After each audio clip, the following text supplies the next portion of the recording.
सकारात्मक सोच को आओ सारे भारत में फैलाए, सकारात्मक ऊर्जा का आओ सब में संचार कराए।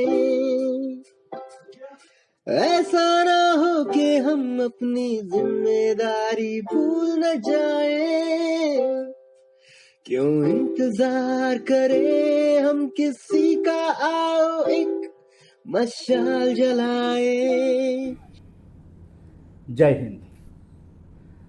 इस वक्त RJS positive media family Indian institute of mass communication भारतीय जनसंचार संस्थान के महानिदेशक के कमरे में बैठी है और ये जानने की कोशिश कर रही है कि ये अमृत काल में सकारात्मक पत्रकारिता की कौन सी दशा दिशा होनी चाहिए, और सबसे महत्वपूर्ण बात कि अमृत काल में पत्रकारिता में भारतीयता किस तरह से आ सकती है।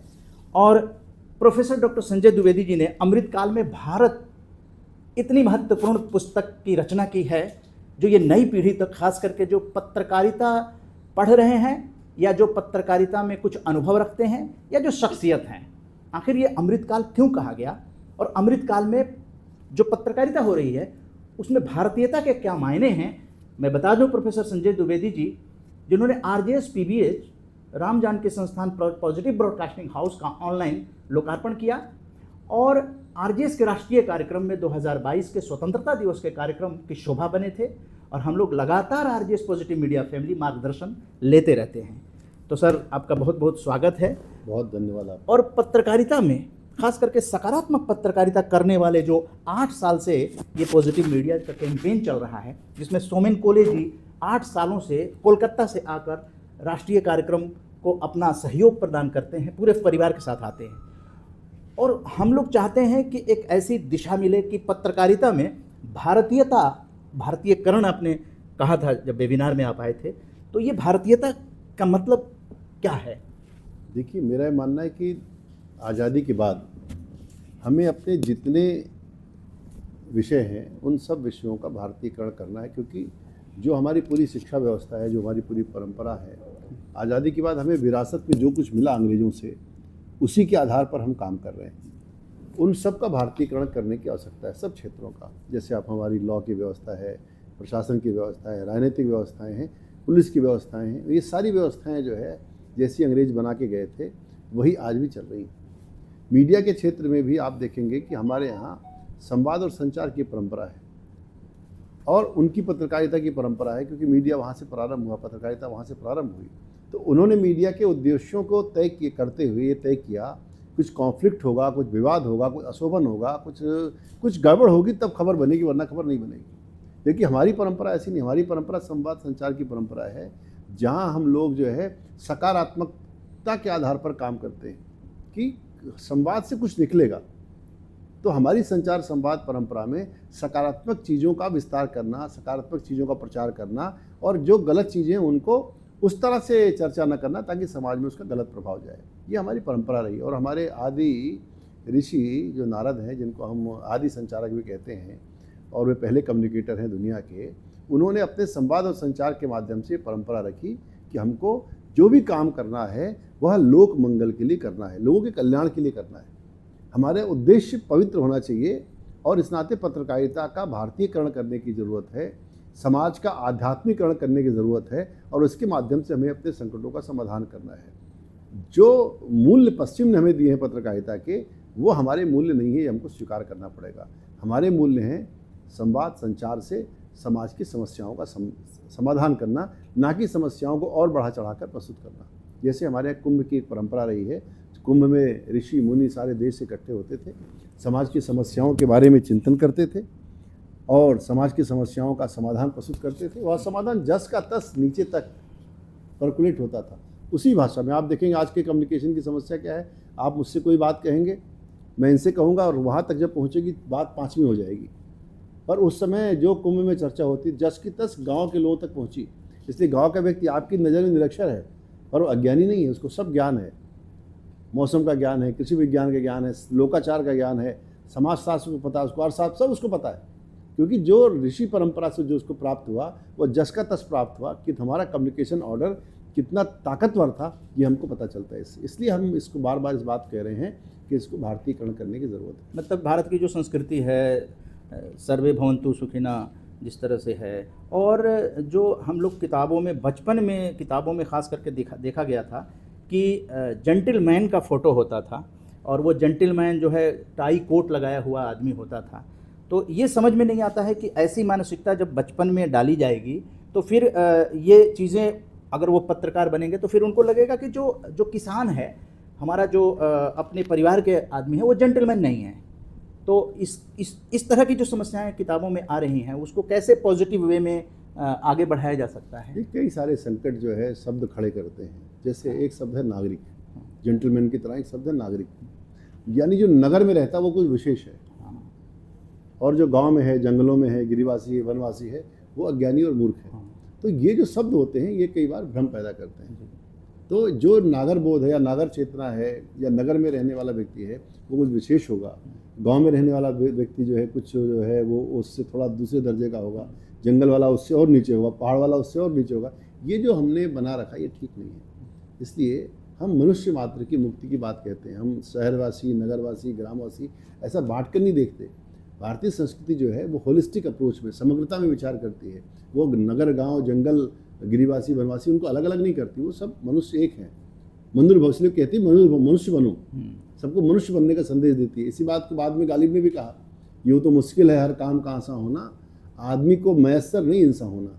तो वो एक बहुत बड़ी चीज़ है कि आप जो है मनुष्यता को सबसे बड़ा गुण मानिए, और मनुष्य अगर आप हो जाएंगे तो आप गिरिवासी हैं, वनवासी हैं, नगरवासी हैं, ग्रामवासी हैं, इससे फ़र्क नहीं पड़ता। इसलिए उस चेतना को हमें कहीं ना कहीं स्थापित करने की ज़रूरत है। जी, तो आप चूँकि पत्रकारिता के बहुत बड़े संस्थान भारतीय जनसंचार के महानिदेशक हैं, जो कि सूचना प्रसारण मंत्रालय भारत सरकार का है, तो पत्रकारों को किस तरह से IIMC में वो प्रशिक्षण दिया जा रहा है, कोर्सेज कराए जा रहे हैं, और उसके आधार पर किस तरह से पत्रकारिता में भारतीयता लाने की कोशिश? तो जो सबसे बड़ी हमने कोशिश की कि अपने सभी पाठ्यक्रमों में भारतीय संचार परंपरा जो है उससे अवगत कराते हैं कि इंडियन कम्युनिकेशन सिस्टम क्या रहा है, किस तरह से हम संचार करते रहे हैं, कैसे इस महान देश को हमने जोड़ करके रखा अपने कम्युनिकेशन के माध्यम से। तो पहली बात तो ये है। दूसरा, हम हर शुक्रवार के दिन शुक्रवार संवाद के नाम से एक डायलॉग का प्रोग्राम करते हैं 1.5 घंटे का हर शुक्रवार के दिन, जिस देश के अनेक विद्वानों को जोड़ते हैं और वो विद्वान आकर के अलग अलग विषयों पर विद्यार्थियों से बात करते हैं। उसकी कोशिश भी है कि किस तरह से भारतीय परंपरा, भारतीय संस्कृति और अपनी जो जीवन मूल्य हैं, खासकर वैल्यू बेस्ड सिस्टम कैसे खड़ा हो सकता है, वैल्यू बेस्ड मीडिया कैसे खड़ा हो सकता है, कैसे समाधान पर पारक पत्रकारिता हो सकती है, सोल्यूशन बेस्ड जर्नलिज्म कैसे खड़ा हो, इन तमाम विषयों पर हम बातचीत करते हैं। और मीडिया के इतर भी जो विषय हैं जिनसे समाज का निर्माण होता है, क्योंकि मीडिया तो बड़ा छोटा हिस्सा है, तो सिर्फ मीडिया ही नहीं, समाज जीवन के उन मुद्दों पर भी बात करते हैं जिनसे ये दुनिया अच्छी बनती, बेहतर बनती है। तो ये कोशिश है। और अपने तमाम जो पब्लिकेशंस हमारे, अभी हमने 2 पब्लिकेशंस पहले थे, कम्युनिकेटर और संचार माध्यम, 3 नए प्रकाशन भी प्रारंभ किए हैं। उनके भी विविध विषयों पर अंक आते हैं जिसमें इन सारे विषयों का डिस्कोर्स रहता है। वो सारी सामग्री लोगों को उपलब्ध होती है। तो एक वैचारिक क्रांति करने की, एक वैचारिक चेतना पैदा करने की, एक मूल्यबोध पैदा करने की कोशिश विद्यार्थियों में की जा रही है। और जो हमारे महापुरुष होते हैं, खास करके आज़ादी का अमृत महोत्सव में उन महापुरुषों को, स्वतंत्रता सेनानियों को जो गुमनाम हैं, उनको भी याद करने की एक परंपरा चली है और RJS के द्वारा ये अभियान भी चलाया गया। तो यहाँ पर भी मैं देख रहा हूँ कि महापुरुषों के फ़ोटोग्राफ्स लगे हुए हैं, आप दिखा सकते हैं थोड़ा।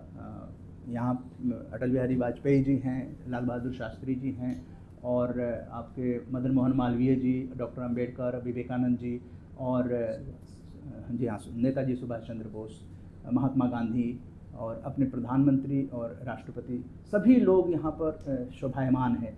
तो ये विद्यार्थियों को, जो हमारे महापुरुष हैं, वो कितना प्रेरित कर सकते हैं, और विद्यार्थियों में एक नई ऊर्जा लाने के लिए महापुरुषों के जीवन दर्शन को किस नज़रिए से पढ़ना, लिखना और सोचना चाहिए। क्योंकि कई तरह की किताबें आई हैं, वो कोई एजेंडा भी चला देते हैं, उनके बारे में नेगेटिव बातें कह के भी उनके मन कलुषित करते हैं, यानी नकारात्मकता फैलती है, उनकी जीवनियों के बारे में भी बड़े ऐसे ऐसे शब्द आते हैं। तो क्या नई पीढ़ी भ्रमित नहीं हो जाएगी? और ख़ास करके ये चीज़ें अगर पत्रकारिता या न्यूज़ कास्टर के रूप में सोशल मीडिया जो प्रभावी है उस पर आते हैं, तो महापुरुषों के जीवन एक आदर्श होते हैं, लेकिन इस तरह की चीज़ें सकारात्मक पत्रकारिता को कितना नुकसान पहुंचा सकती हैं? देखिए, मेरा मानना है कि महापुरुषों को किसी भी वर्ग में बांट के नहीं देखना चाहिए। महापुरुष जो है पूरे समाज का होता है। वो अलग अलग स्थानों पर उसका जन्म हो सकता है, किसी जाति धर्म में पैदा हो सकता है, पर वो पूरे समाज के लिए भी होता है, क्योंकि उसने एक वैल्यूज़ समाज को दी हैं, मूल्य समाज को दिए हैं, एक आदर्श समाज के सामने दिया है, और उसके योगदान के नाते समाज को कुछ ना कुछ शक्ति ऊर्जा मिली है। तो मेरा ये मानना है कि महापुरुषों की चर्चा होना बहुत आवश्यक है, और ख़ासकर उनकी प्रासंगिकता आज के समय में क्या है। तो हम प्रयास ये करते हैं कि जिस सप्ताह में कोई महापुरुष की जयंती पड़ती है, उस पर उनसे जुड़े जिस विषय का काफ़ी अध्ययन जिसने कर रखा, जैसे अभी हमने पिछले दिनों में बाबा साहब अम्बेडकर पे कराया, स्वामी विवेकानंद जी पे, इसके बाद सुभाष चंद्र बोस पे, उनकी पत्रकारिता के बारे में अलग अलग विषयों पर कि उनकी क्या संचार प्रणाली रही है, किस तरह महापुरुषों ने अपने संवाद संचार से लोगों को प्रभावित किया है, उसकी चर्चा करते हैं। और उस बहाने जो है विद्यार्थियों का प्रबोधन भी होता है, क्योंकि एक व्यक्तित्व के अंदर बहुत सारे हिस्से होते हैं, क्योंकि हमारा मेन जो काम है वो कम्युनिकेशन के क्षेत्र में है, और हर जो बड़ा महापुरुष होता है वो अपनी संचार प्रक्रिया से ही समाज को संबोधित करता है। चाहे स्वामी विवेकानंद जी रहे हों, बाबा साहब भीमराव अम्बेडकर रहे हों, मदन मोहन मालवीय हों, महात्मा गांधी हों, सुभाष चंद्र बोस हों, और सब ने कहीं ना कहीं पत्रकारिता को भी कहीं ना कहीं इस्तेमाल किया। और जैसे नेताजी सुभाष चंद्र बोस को देखें तो वो रेडियो भी चलाते हैं आज़ाद हिंद नाम से, और फॉरवर्ड ब्लॉग नाम से मैगजीन भी निकालते हैं।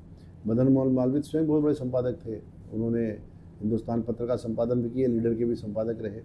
बाबा साहब अम्बेडकर ने बहिष्कृत भारत और मूक नायक निकाला।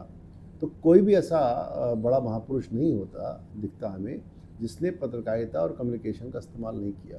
महात्मा गांधी ने स्वयं अनेक पत्रों का संपादन किया, और पंडित नेहरू ने अखबार निकाले।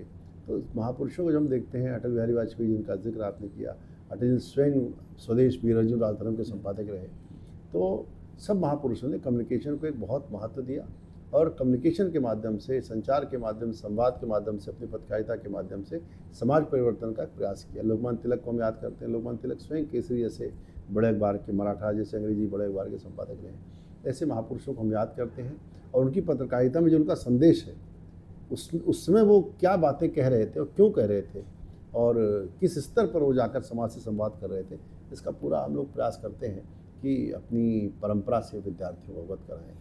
क्योंकि भारतीय जो पत्रकारिता है उसकी जो गर्भनाल है वो आज़ादी के आंदोलन में छिपी हुई है। लगभग सभी राष्ट्रनायक हमारे देखिए, जितने स्वतंत्रता संग्राम सेनानी हैं, सब ने समाचार पत्र निकाले हैं, रेडियो स्टेशन चलाए हैं, और अपनी पत्रकारिता के माध्यम से लोक जागरण का बहुत बड़ा काम किया है। जी, तो इसमें पत्रकार समाज सुधारक की कितनी भूमिका निभा सकते हैं? देखिए, पत्रकार कि राजा राम मोहन राय से अगर प्रेरित होते हैं, राजा राम मोहन राय से आप प्रारंभ करें, महात्मा गांधी, सब समाज सुधारक ही हैं। क्योंकि जो राष्ट्रीय आंदोलन चल रहा था, राष्ट्रीय आंदोलन सिर्फ आज़ादी की लड़ाई नहीं था कि अंग्रेज चले जाएं और हमारे लोग कुर्सियों पर बैठ जाएं। ये स्वभाषा, स्वभूषा, स्वदेश, मतलब एक स्वराज की लड़ाई थी, स्वराज की लड़ाई थी, जिसमें सब कुछ अपने आधार पर खड़ा करना, जिसमें सिर्फ सत्ता हस्तांतरण की लड़ाई नहीं थी, बल्कि भारत अपने आधारों पर खड़ा हो, भारत अपनी परंपरा के आधार पर खड़ा हो। उस स्वराज की बात महात्मा गांधी कह रहे थे, स्वराज स्वावलंबन की, आत्मनिर्भरता की, जिस बात को आज माननीय प्रधानमंत्री जी भी संबोधित कर रहे हैं। तो उसके अंदर बुनियादी सुधार जुड़े हुए थे। जो स्वच्छता की बात राष्ट्रपिता ने की, शिक्षा की बात राष्ट्रपिता ने की, स्त्री शिक्षा की बात की, बाल विवाह की, कोई ऐसा मुद्दा नहीं है समाज जीवन का जिसके बारे में हमारे राष्ट्र नायकों ने उस समय चिंता नहीं की। गैर बराबरी खत्म करने की बात की, चाहे बाबा साहब अम्बेडकर को देखिए, महात्मा गांधी को देखिए। तरीके अलग हो सकते हैं, हथियार अलग हो सकते हैं, लड़ाई के तरीके अलग हो सकते हैं, पर लगभग जो बातें एक महापुरुष कह रहा है, दूसरा महापुरुष भी उसको अपने तरीके से ज़मीन पर उतारने का काम कर रहा है। तो एक बहुत बड़ी जो ये हमने आज़ादी की जंग लड़ी, वो सिर्फ अंग्रेज़ों के खिलाफ नहीं थी, वो मूलतः समाज सुधार की, एक नए भारत के निर्माण की भी जंग थी, जो आज भी जारी है। आज भी हम अपनी समस्याओं से मुक्त नहीं हुए हैं। इसलिए प्रधानमंत्री जी ने कहा ना कि 75 साल में हमने बहुत कुछ हासिल कर लिया, पर आने वाले जो 25 साल हैं उसको उन्होंने अमृतकाल संबोधित किया। आने वाले 25 सालों में जो कुछ बच गया है, उन सब समस्याओं का समन करते हुए भारत को विश्व गुरु की पदवी पर आसीन करना है, भारत को विश्व गुरु बनाना है। और विश्व गुरु बनने का मतलब दादा बनना नहीं है। विश्व गुरु मतलब बनने का मतलब है कि हम दुनिया कुछ देंगे। जब आप कुछ देते हैं तो लोग अपने आप आपको स्वीकार करते हैं। हमारे एक शब्द आता देवता, जो देता है वो देवता है। तो भारत विश्वगुरु बनकर लूटमार नहीं करना चाहता, ज़मीनों पर कब्जा नहीं करना चाहता, क्योंकि हमारे यहाँ तो अटल जी ने लिखा, एक नहीं सत मानव के हृदय जीतने का निश्चय। हम कोई दूसरों की ज़मीनों को लूटने वाले लोग नहीं हैं। हम अगर समृद्ध होंगे, हम संपन्न होंगे, हम ताकतवर होंगे, दुनिया में सुख शांति की गारंटी है भारत का ताकतवर होना। कुछ साल पहले बिल क्लिंटन यहाँ आए थे दिल्ली में, उन्होंने कार्यक्रम उन्होंने कहा कि भारत का जो है बौना होना, भारत का कमज़ोर होना दुनिया के हित में नहीं है। आपका पिद्दी होना हम स्वीकार नहीं कर सकते। आपको वास्तविक दिग्गज बनना है, वास्तविक किस्म का दिग्गज, क्योंकि हमारी जो ताकत है वो विश्व शांति की गारंटी है। दुनिया में कोई देश ताकतवर होगा तो अपने से कमज़ोर को प्रताड़ित करेगा, सताएगा, उनको नुकसान पहुंचाएगा, मानवता का नुकसान होगा। पर भारत के बारे में है कि भारत अगर ताकतवर होगा तो कभी किसी को नुकसान नहीं पहुंचाएगा, बल्कि आपके आंसू पोंछने के, आपके दुख दर्द में आपके साथ खड़ा होगा। टर्की इस बात का उदाहरण है कि टर्की ने अभी पाकिस्तान को लेकर के, कश्मीर को लेकर के पाकिस्तान का साथ दिया।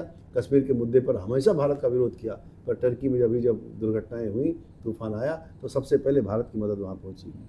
और कोरोना काल में भी हमने देखा कि भारत सरकार की आलोचना भी हुई कि आप वैक्सीन बना रहे हो, अपने लोगों को पहले लगा रहे हो, बाहर क्यों भेज रहे हो। पर एक दिनायतदारी है, एक भारत का स्वभाव है कि हम वसुधैव कुटुंबकम का सिर्फ नारा नहीं लगाते, बल्कि वसुधैव कुटुंबकम को जीने का भी प्रयास करते हैं। और इसीलिए आप देखिए दुनिया भर के अंदर इंडियन जो डायस्पोरा है, जो भारतवंशी हैं, उनको बड़ी सम्मान, बड़ी इज्जत की नज़र से देखा जा रहा है, जिसके प्रतीक प्रधानमंत्री जहाँ भी जाते हैं, आज अमेरिका के अंदर वो हैं, किस प्रकार का उनका स्वागत और अभिनंदन हो रहा है। अभी ऑस्ट्रेलिया में थे। तो पूरी दुनिया के अंदर छोटे देश हों, बड़े देश हों, ताकतवर देश हों, कमज़ोर देश हों, वो बड़ी उम्मीद से भारत को देख रहे हैं कि भारत जो है दुनिया में सुख शांति और वैभव लाने की गारंटी है। और भारत विश्व योग दिवस पर जो है वो नेतृत्व कर रहा है पूरी दुनिया का, यूनाइटेड नेशंस में। और आपने अमृतकाल में भारत जो किताब लिखी है, तो इसमें क्या चीज़ पाठकों को पढ़ने को आपने विशेष तौर पर देने का प्रयास किया है, जो दृष्टि है इस किताब की वो क्या? क्योंकि आरजेएस भी अमृतकाल का सकारात्मक भारत नामक किताब का लोकार्पण जो है राजेंद्र भवन ऑडिटोरियम नई दिल्ली में 6 अगस्त को करने जा रहा है। तो एक मार्गदर्शन हम लोग चाहेंगे, क्योंकि आप स्वयं किताब के रचनाकार हैं, तो अमृतकाल में भारत, ये जो किताब है मूलतः अमृतकाल में भारत, ये अभी पिछले दिनों छप के आई, पिछले माह। मूलतः जो 9 साल की जो यात्रा है, ये भारतीय जनता पार्टी की जो सरकार, मोदी जी की सरकार है, इस सरकार में 9 सालों के अंदर जो सकारात्मक बदलाव लाए हैं, जो सकारात्मक परिवर्तन किए हैं, जो विकास की यात्रा और तमाम सारे ऐसे मुहिम हाथ में ली, जैसे सफाई का अभियान है, स्वच्छता का अभियान है, नई शिक्षा नीति का मामला है, नमामि गंगे का अभियान है, इस तरह जो समाज जीवन से जुड़े हुए, खेलो इंडिया कैंपेन है, ऐसे समाज जीवन से जुड़े मुद्दों पर जो सकारात्मक प्रयास सरकार कर रही भारत की सरकार के 9 साल के जो प्रयास हैं, उसके नाते समाज में जो परिवर्तन आया है, उन बातों को इस पुस्तक के अंदर रेखांकित किया गया है। मध्य प्रदेश के माननीय मुख्यमंत्री शिवराज सिंह चौहान ने इसकी भूमिका लिखी है। माननीय प्रधानमंत्री जी को ये पुस्तक समर्पित है, क्योंकि वही इस पूरे अभियान के प्रेरणा स्रोत हैं, और एक तरह से जो नया भारत बन रहा है और जो अमृतकाल की यात्रा पर निकल पड़ा है, उसके वो अगुवा और मार्गदर्शक नेतृत्व करता है, तो उनको ये पुस्तक समर्पित है। पर यह पुस्तक जो है डेवलपमेंट कम्युनिकेशन की किताब है, किस तरह से विकास की यात्रा पर भारत निकला है। एक अवसाद, एक निराशा, एक निराशा भारत के अंदर घर कर गई थी कि हम कुछ नहीं हो सकता। अब भारत ये कहने की स्थिति में है कि भारत में भी कुछ हो सकता है, भारत सब कुछ कर सकता है। उस यात्रा पर भारत निकला है। उस भारत के आत्मविश्वास को, भारत के सामान्य व्यक्ति के अंदर आए हुए उस आत्मविश्वास को प्रकट करने का कारण ये पुस्तक बनी है। तो आने वाले समय में जो अमृतकाल में भारत है, तो सकारात्मक पत्रकारिता या पत्रकारों की जो दिव्य दृष्टि है, उसके बारे में क्या कहना चाहेंगे कि पत्रकारिता इस तरह से अगर की जाए, तो नवोदित पत्रकार भी आ रहे हैं, यूट्यूब के बहुत सारे पत्रकार आ रहे हैं, तो उनको किस तरह से मार्गदर्शन देना चाहेंगे? देखिए, मेरा ऐसा मानना है कि जो पत्रकारिता की दुनिया है वो क्रिएटिविटी और आइडियाज़ की दुनिया है। किस प्रकार से हम अपनी क्रिएटिविटी से, अपने आइडियाज़ से, अपने विचारों से समाज में एक सकारात्मक बदलाव ला सकते हैं, सकारात्मक परिवर्तन ला सकते हैं। क्योंकि देखिए, तोड़ने की बात करने वाले लोग बहुत हैं, हमें खराबी क्या है, हमें बुराइयां क्या है बताने वाले लोग बहुत हैं। अब समाज को जोड़ने वाली बातें करनी पड़ेंगी। किन कारण से हम एक हैं? हम अलग अलग हैं, हमारे रंग अलग होंगे, हमारी जातियाँ अलग होंगे, हमारे पंथ अलग होंगे, हम अलग अलग भाषाएँ बोलते होंगे, अलग अलग खान पान करते हो, तो ठीक है, ये हमें पता है। इस तरह से तोड़ने के विचार बहुत हैं। अब जोड़ने वाली बात, किन कारणों से हमें एक रहना चाहिए, किन कारणों से हम एक हैं, किन कारणों से हमारी एकता से दुनिया एक लाभ प्राप्त कर सकती है, और उस सकारात्मकता का प्रचार करने की ज़रूरत है। मुझे लगता है मीडिया इसमें बहुत बड़ा साधन बन सकता है। मीडिया मोटिवेशन का, मीडिया लोक जागरण का, लोक विमर्श का, ओपिनियन मेकिंग का सबसे बड़ा प्लेटफॉर्म है। सिर्फ इन्फॉर्मेशन देना हमारा काम नहीं है, लोगों को शिक्षित करना, लोगों को एजुकेट करना, लोगों को रास्ते बताना, उदास और हताश लोगों को एक संबल देना, ताकत देना हमारा काम है। और अगर हम इस काम को कर पाएंगे तो हम देखेंगे कि बहुत जल्दी हमारे राष्ट्र नायकों के, हमारे स्वतंत्रता सेनानियों के, हमारे आज़ादी के सिपाहियों के सपने बहुत जल्दी साकार होंगे और भारत माता बहुत जल्दी विश्व गुरु के आसन पर आसीन होगी और हम परम वैभव को प्राप्त करेंगे। जी, तो आज हम लोग अंतर्राष्ट्रीय योग दिवस के अवसर पर भारतीय जनसंचार संस्थान, Indian institute of mass communication, सूचना प्रसारण मंत्रालय, भारत सरकार के महानिदेशक प्रोफेसर डॉक्टर संजय द्विवेदी जी से एक मार्गदर्शन लेने के लिए आए थे, क्योंकि आरजेएस पीबीएच का जो है वो काम जो है शुरू होने वाला है। पूरे देश को एक सूत्र में पॉजिटिव तरीके से मीडिया में लेकर आना, और उसके लिए हमारे स्पोक्स पर्सन जो हैं अशोक कुमार मलिक जी, जो कि एक पोएट भी हैं, आरजेएस के स्पोक्स पर्सन हैं, और राष्ट्रीय कार्यक्रम आयोजन समिति के अध्यक्ष राजेंद्र सिंह कुशवाहा जी, और जो सकारात्मक भारत उदय आंदोलन 8 सालों से ये चला है, 8वीं वर्षगांठ मनाने हम लोग इस साल तैयार हैं। सकारात्मक वर्ष सोमेन कोले जी कोलकाता से यहाँ पर हम लोग साथ में आंदोलन शुरू किए, और आरजेएस के जो मीडिया प्रभारी हैं प्रखर वार्ष्णेय जी, और कैमरे के पीछे जो हैं वो प्रशांत यादव जी, आप सभी लोग यहाँ पर आए और एक मार्गदर्शन मिला है। और प्रोफेसर डॉक्टर संजय द्विवेदी जी ने जो मार्गदर्शन दिया है, आज़ादी के पहले की जो पत्रकारिता, मिशन पत्रकारिता थी, देश आज़ाद हो गया है, लेकिन चुनौतियाँ अभी भी हैं। उन चुनौतियों को पत्रकारिता के माध्यम से कैसे हम लोग एक भारतीय दृष्टि से समाधान प्रस्तुत कर सकते हैं, इसकी जद्दोजहद अब करने की ज़रूरत है। और अमृत काल के समय में चुनौतियों से आगे निकलकर हम लोग जनता के कल्याण की, सर्वे भवन्तु सुखिनः को लेकर हम लोग आगे बढ़ेंगे। प्रोफेसर डॉक्टर संजय द्विवेदी जी, इस बातचीत के लिए आपका बहुत बहुत धन्यवाद, और सभी आरजेएस पॉजिटिव मीडिया फैमिली को ये पुस्तक एक मार्गदर्शन के रूप में अपनी रचना भेंट करने के लिए भी आपके लिए हम आभार व्यक्त करते हैं। जय हिंद, जय भारत। सकारात्मक सोच को आओ सारे भारत में फैलाए, सकारात्मक ऊर्जा का आओ सब में संचार कराए। ऐसा ना हो कि हम अपनी जिम्मेदारी भूल न जाए, क्यों इंतजार करें हम किसी का, आओ एक मशाल जलाए। सकारात्मकता के उदय का चलिए हम उद्घोष कराए। आरजेएस जय हिंद के नारों से अपना देश जगाए। आरजेएस वंदे मातरम के तारी सरकार जगाए।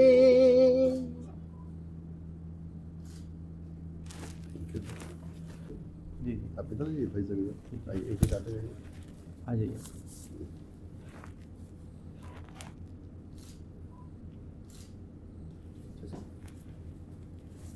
आइए भाई,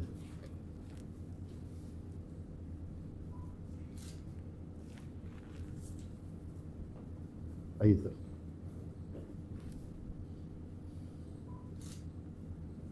थैंक यू।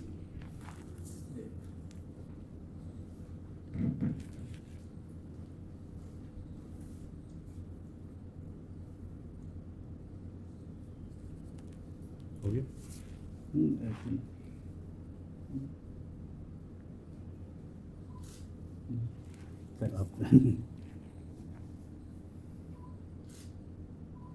पहुँच जाइए, आपको भी ध्वज पर तो सभी का बराबर अधिकार है।